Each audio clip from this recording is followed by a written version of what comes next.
Alors, je m'appelle Emmanuel Dubier, je suis le directeur du Business Innovation Centre Crescendo à Tarbes. Euh, Vous avez une anecdote ou une histoire particulière de votre déjà quand votre organisation elle est née. Par Alors, exemple. l'organisation, figurez-vous qu'on va fêter nos 20 ans l'année prochaine, puisqu'on a été créé exactement le 16 juin 2001, donc ça fera 20 ans mercredi prochain que nous existons. Pourquoi êtes-vous un Ubik? Avez-vous eu un moment d'inspiration, un moment Eureka où vous vous êtes dit il faut que notre organisation soit Ubik?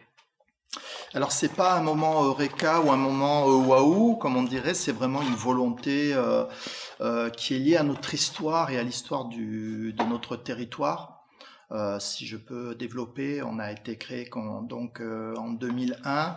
On est sur un territoire qui, dans les années 90, a vécu une phase de désindustrialisation assez importante. Et fin des années 90, le territoire a engagé sa reconversion industrielle. Il n'y avait quasiment rien sur le territoire pour accompagner les démarches d'innovation et l'entrepreneuriat. Je crois qu'on s'est situé, notre histoire a commencé au bon moment et on a répondu aux attentes du territoire. Donc très rapidement, on a voulu se positionner sur le volet innovation, entrepreneuriat en fait, et au fur et à mesure, on s'est professionnalisé et c'est devenu naturel que atteindre d'intégrer le réseau EBN et devenir un BIC, c'était, alors je vais pas dire une consécration, mais c'était le résultat de tout le travail qu'on avait fait en amont, puisque ça a pas été facile. Et je crois que ça a été quelque chose qui était vraiment attendu pour les praticiens de l'accompagnement et de l'innovation sur le territoire. Comment contribuez-vous en tant que UBIC au développement régional économique à travers vos activités? Mais en fait, on sait aujourd'hui, on a identifié sur le territoire vraiment comme je pense, la plaque tournante autour de l'innovation et de l'entrepreneuriat. Et je dis ça un peu avec humilité. Mais c'est vrai qu'aujourd'hui, on est très intégré sur le territoire. On répond vraiment aux demandes de territoire, que ce soit sur le développement endogène à travers la création d'entreprises et de jeunes entreprises innovantes, notamment en travaillant en lien avec le pôle universitaire, voilà, qui fait qu'aujourd'hui on arrive à capitaliser sur les points forts du territoire en essayant de faire émerger un nouveau tissu économique plutôt technologique sur le territoire. Donc on est vraiment, voilà, le service qu'on rend au territoire aujourd'hui et qui était notre volonté à l'époque justement où on a été créé en 2001, où le territoire avait besoin, rentrer sur une phase de reconversion industrielle, d'apporter notre pierre à l'édifice et de faire en sorte qu'on était un opérateur qui allait pouvoir participer à cette reconversion industrielle sur le volet notamment développement endogène, en capitalisant sur les points forts du territoire et notamment sur le pôle universitaire, la recherche-développement, etc. Et aujourd'hui, les résultats, c'est on a maintenant 20 ans d'intériorité, on a tout un tissu de jeunes entreprises qui se sont développées et qui participent aujourd'hui au rebond économique de notre territoire. Très bien. Ah, j'adore vos réponses. Quel est l'impact du UBIC sur la façon dont vous gérez vos activités au quotidien ou dans la relation que vous avez avec vos clients?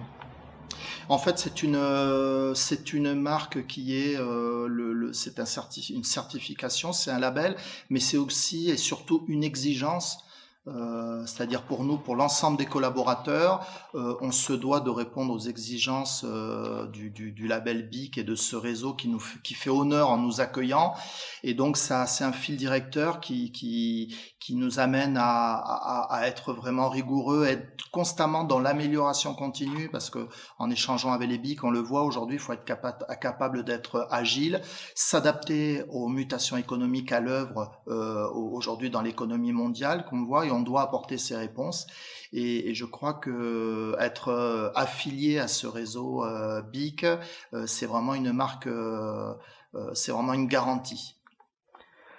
Et comment le fait d'être un UBIC s'aligne sur votre mission et sur ce que vous transmettez aussi comme culture organisationnelle à travers vos activités et surtout pour votre personnel, comment vous pensez que cela a un impact, le fait d'être un UBIC aussi sur l'organisation et sur la culture Alors, de il y a l'organisation? la culture de l'innovation, de l'innovation, elle est venue petit à petit. Et aujourd'hui, il y a, outre l'exigence de ce label, d'être BIC, aujourd'hui, il y a aussi les notions de travail en équipe, d'agilité, de savoir pivoter, s'adapter aux demandes des entreprises, l'exigence aussi d'être à l'écoute, que ce soit sur la veille technologique ou sur la veille des process. Aujourd'hui, et la transmission de ce savoir, il est important. Ok, c'est bon, je pense. On a touché les deux premières parties sur l'histoire et votre développement territorial. Et là, maintenant, on va partir sur les services spécifiques que vous avez. Je vais toujours vérifier si les caméras, il en marche toujours. Super. Ça va? Oui, ça va, c'est super bien. Ouais, Oui. vous répondez super bien, ça se voit que vous avez Bon. les drives et aussi les réponses viennent d'une manière fluide. Je ne lis jamais. Oui, c'est super bien. J'essaie d'être spontané. Bon, à force de réciter le catéchisme. Donc, on va parler de vos services spécifiques. Quel service d'accompagnement offrez-vous aux entreprises que vous avez sur les BIC? Alors, on a un service qui est complet. Aujourd'hui, on considère que les gens, ils viennent chez nous il y a 3 piliers aujourd'hui. Ils viennent chez nous parce qu'ils ont une demande d'accompagnement, ils ont besoin d'intégrer un réseau pour se développer, du networking, et ils ont besoin de solutions immobilières. Voilà, ou de solutions logistiques. Voilà. Et donc, on a essayé sur ce triptyque de répondre à l'ensemble de ce périmètre.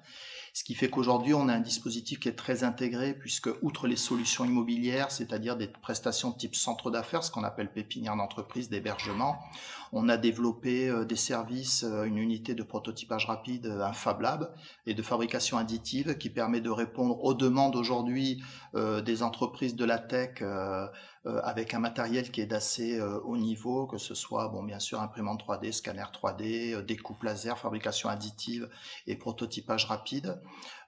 Également, aujourd'hui, c'est les services d'accompagnement, c'est tous les services qu'on retrouve aujourd'hui qui sont, je pense, à la pointe, les services de pré-incubation, incubation, accélération, et on couvre aujourd'hui le spectre complet de l'accompagnement, mais, et ça il faut le dire aussi, et je crois que la clé de la réussite, c'est aussi de travailler en partenariat, c'est-à-dire que nos succès, ils sont, comme je dis toujours, les succès, ils sont collectifs, ils ne sont pas individuels. Et s'il y a des succès, c'est parce qu'on a aussi les partenaires financeurs, les organismes du territoire, les collectivités qui accompagnent aussi ce succès. Très bien. Pourriez-vous donner un exemple ou deux des programmes dont vous êtes fiers et qui bénéficient à vos entreprises? Alors, il y a deux programmes. Je viens d'en parler, il y a le Fab Lab, qui est un outil dont on est fier parce que tous les jours on se rend compte de l'utilité de ce dispositif par rapport aux porteurs de projets, sur les aspects open innovation, voilà, c'est quelque chose dont on est très fier. Et à double titre aussi parce qu'on fait l'effort notamment d'accueillir notamment par exemple des publics comme les étudiants entrepreneurs qui sont des catégories c'est un enjeu aujourd'hui national qui est important sur les étudiants entrepreneurs.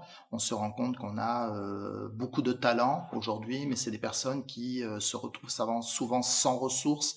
Et donc nous, on fait l'effort notamment sur des outils comme les Fab Labs de les accompagner, de les accueillir gratuitement au démarrage pour avoir accès à ces dispositifs, à ce matériel. Donc c'est un outil dont on est très fier. L'autre outil qu'on a mis en place assez récemment, c'est un programme d'accélération qu'on appelle Adrénaline, aujourd'hui et qui rencontre un franc succès et qui en plus a été labellisé French Tech Tremplin et qui nous permet aussi d'accueillir des lauréats de la mission French Tech sur des personnes notamment qui sont plutôt, on va pas dire défavorisés, mais qui peuvent rencontrer plus d'obstacles que d'autres, hein. Ça peut être des étudiants entrepreneurs, des femmes, des migrants, etc. Et de pouvoir permettre à ces publics-là d'accéder à des dispositifs qui sont plutôt haut de gamme, on en est fier. Et très bien. Et comment, pour l'ensemble de vos clients ou de vos entreprises, comment accompagnez-vous ces entreprises-là, peut-être les entreprises qui ne sont plus, ils sont en phase d'accélération, de scale-up, comment vous les accompagnez à l'international ou à la levée des fonds? Voilà, alors c'est vrai qu'on accompagne sur toutes les phases, hein. L'intérêt qu'on a dans le dispositif d'être intégré, c'est qu'on a une traçabilité de l'amont à l'aval de la création sur les entreprises et on les accompagne jusqu'aux phases de développement et les problématiques. Alors l'internationalisation, c'est quelque chose qui nous préoccupe et c'est un enjeu qui est important. À ce titre, on est aussi aidé dans le fait qu'on est intégré dans 2 programmes européens avec nos voisins, nos amis espagnols. Avec d'une part un programme d'accompagnement, d'accélération internationale, transfrontalier, et un autre programme sur les entreprises qui sont sur des marchés de niche. Et ça permet aussi de favoriser, de s'ouvrir sur l'international. Donc c'est quelque chose qui est important. Et après la levée de fonds aussi, c'est l'étape ultime hein, pour le développement de la start-up. Et on a mis en place, outre un partenariat serré et efficace avec des capital risqueurs, des sociétés de capital risque locales, régionales et nationales, mais on a également mis en place des événements comme un événement qu'on appelle Adopte un financeur, qu'on a mis en place il y a 2 ans. Avec la crise sanitaire, c'est compliqué, mais on va le faire tous les 2 ans, où c'est un forum de rencontre entre des investisseurs, des financeurs et des startups. On qualifie, et je crois que le rôle qui est important aussi pour nous, c'est de qualifier les capitaux risqueurs et les financeurs que nous allons proposer à nos ressortissants. C'est le gage du succès aussi. Et donc, on a structuré toute cette offre de services. Très bien. On passe maintenant à un zoom sur un entrepreneur que vous avez sur la success story. Donc, auriez-vous un entrepreneur en tête, une success story de toutes ces années d'expérience, de 20 ans d'expérience, qui voudriez-vous relever par exemple?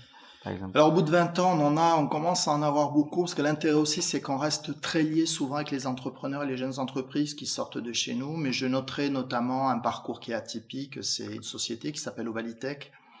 Le chef d'entreprise, Philippe Ergo, il est arrivé chez nous il y a maintenant 5 ans, 6 ans. Il a pratiquement bénéficié de tous les dispositifs, pré-incubation, incubation, levée de financement. Et aujourd'hui, c'est une entreprise, on en est fier parce qu'il a 35 collaborateurs, il fait plus de 3 millions d'euros de chiffre d'affaires. Et alors là, c'est vraiment, c'est pas pour tout le monde pareil, mais il également est devenu administrateur du Big Crescendo. Il a intégré le conseil d'administration et je veux dire, c'est vraiment un ambassadeur et c'est vraiment le parcours qu'on aime mettre en avant parce que c'est vraiment une réussite. Bravo, bravo. Et on est là dans la phase de projection dans le futur, dans la vision, dans la stratégie que vous avez. Vers quoi vous directionnez-vous en ce moment?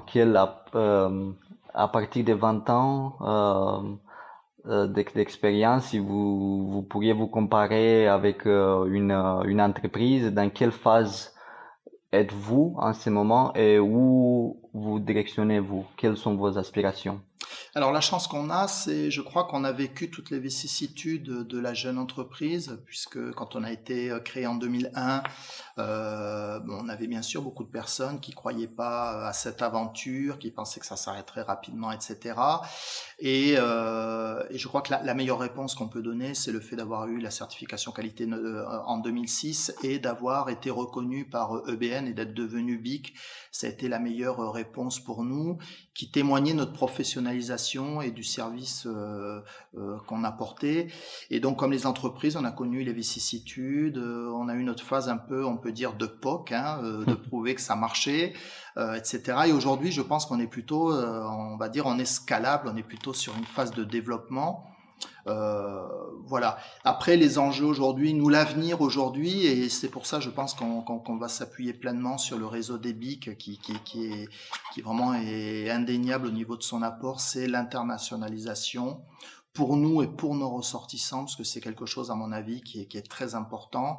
L'internationalisation, la digitalisation, parce que nous aussi, on l'a dit, on est un peu, comme on vit les vicissitudes de l'entreprise, et donc la transformation numérique, c'est quelque chose qu'on a entamé il y a 2 ans et qu'on veut mener à bien pour nous et pour nos ressortissants. C'est quelque chose qui est important. Et après, le deuxième volet, on est sur un territoire certes très industriel, industrie ferroviaire, mais on n'oublie jamais qu'on est à proximité de Lourdes. Voilà, donc c'est 6 millions de touristes par an. La montagne, le massif pyrénéen également. Donc le tourisme, c'est quelque chose aujourd'hui dans lequel on a la volonté de s'engager. D'accord, merci beaucoup. Je pense que j'aurais voulu vous demander aussi sur quel sujet vous voulez travailler, mais vous l'avez déjà mentionné. Je sais pas si vous avez déjà mentionné le tourisme. Si vous avez la possibilité de donner, voilà, d'avoir un dernier mot pour la communauté UB, qu'est-ce que vous diriez-vous? Tous les jours, régulièrement, on rencontre de plus en plus de BIC et on a je dirais, l'appétit vient en mangeant et on se rend compte de la richesse du réseau, des pratiques qui, je pense, nous enrichit les uns et les autres et ça donne vraiment envie de participer encore plus à ce réseau qui est vraiment très riche et qui rend vraiment un service indéniable.